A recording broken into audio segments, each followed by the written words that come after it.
childhood, because I'm, of course, very, very conscious about how I speak to my children about sexuality. And, I spoke to my oldest daughter about kind of sexual predators. And then I started thinking to myself, I've only spoken to her about the bad aspects of sexuality. I need to speak to her a bit about the pleasure, and those aspects of sexuality. And I started talking to her. And at a certain point, she started asking some more questions, and I was very open. And at a certain point, she said, "Mom, this is a bit too much for me. Will you give me all of this information in about 10 years?" So, uh, so I Yes. thought that was funny.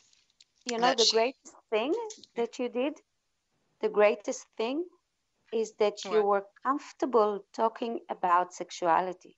Doesn't matter Yeah, what she said, you know? yeah, yeah, She saw you comfortable talking yeah, about sexuality. yeah. So when the time comes, she will come to you. Yeah, that's what she said. She said, I understand that this information has value. I'm just not totally ready for it right yet. Yes, So, I think we really have to break the karma that, went from generation to generation to generation that something is bad with sexuality. yeah, You yeah, have yeah. to give the children the whole picture. And if they touch themselves, like most kids do at early age, Mm-hmm. to tell them you can do that, but in the privacy of your Yep, own room. You must put, yep, borders yep. to that behavior to make them understand that it's okay and it's natural, but with limits. Do it Yes, in the privacy absolutely. of your own room, etc. Yeah, that was pretty much what I told her. Yeah. So yeah. So I feel very good about me being able to speak to her openly about these issues. I think it's very, very important. So, That's wonderful. so how do you think these kind of blockages affect people's relationships? When we suppress our feelings, we can't contain another's. When we don't voice our needs and wants, or if we are people pleasers, okay, we become passive aggressive. When we rationalize situations, we deny intimacy. When we blame, we hurt others. When we are in denial and we said everything is okay, no problem, okay, we deny our own feelings.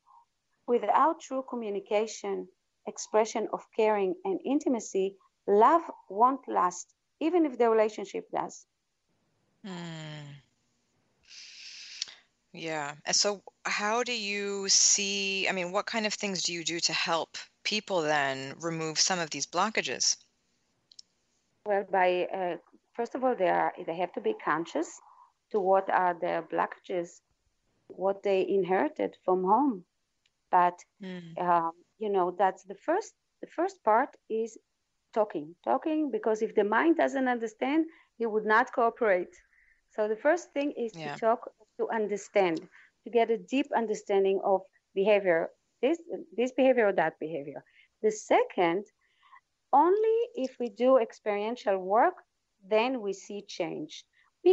Somebody cannot explain us something. We say, oh, okay, I got it, and now I'm going to change. No, it doesn't work this way.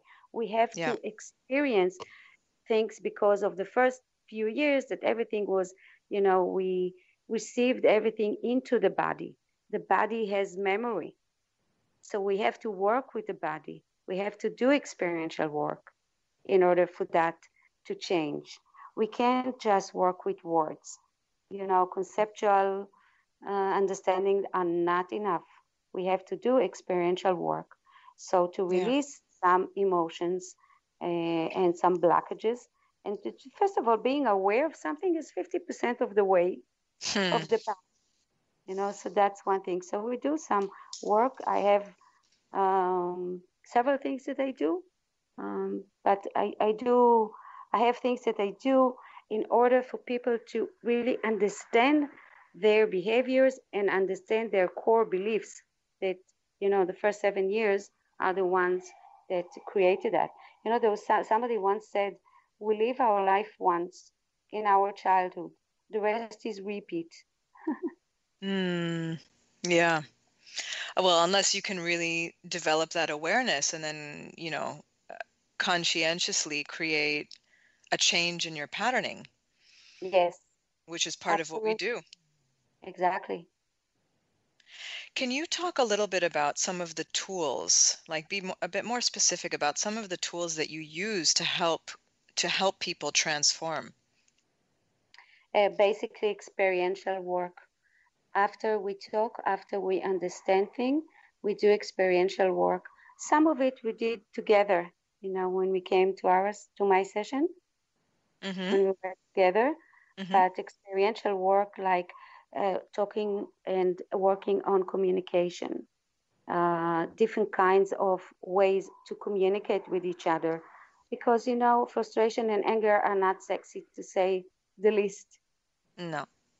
So we have, there are so many um, things that I can work with people on, releasing emotions. There are very many ways, but basically, I go for the first 7 years.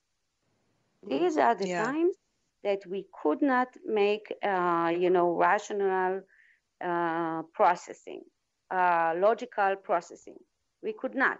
If a 3-year-old Yeah. is sitting and making the mess that they do in the living room and is really, really waiting for mom and dad to come in, and mom and dad, what to do? They had a terrible day at work. They get in and they start to scream about, the mess or whatever. So this little child or boy or girl cannot say, "Oh, mommy probably had such a day at work," you know but that the idea of how much people love me, if I'm worthy of love, comes from experiences like that our parents are busy, okay, or they have their own life and they don't see us. Yeah. Or if they have difficulty with their own emotions, then they don't even ask us about how we feel. Yeah.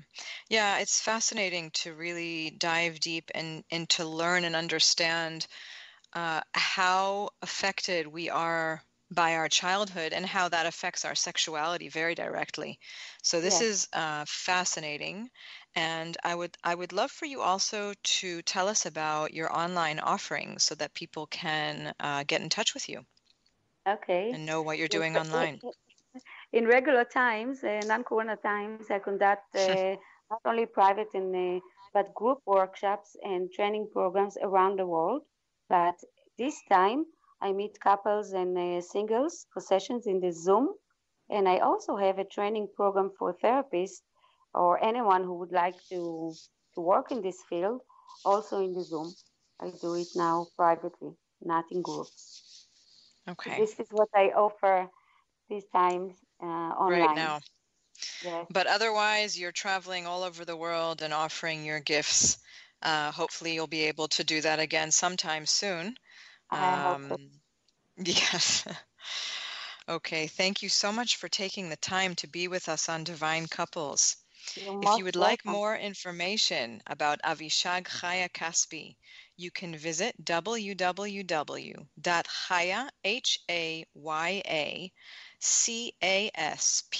www.hayacaspi.com.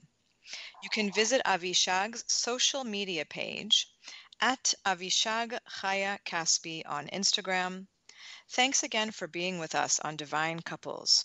Feel free to check us out at www.divine-couples.com, and our social media page on Instagram is at divine.couples, adding intimacy, passion, and healing to your lives.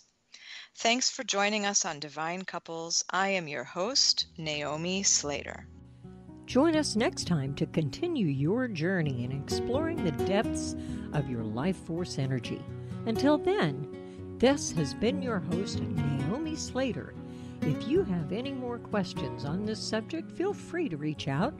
Follow her on Instagram at divine.couples. And to see all of her offerings, visit her website at theworldwideweb.divine-couples.com.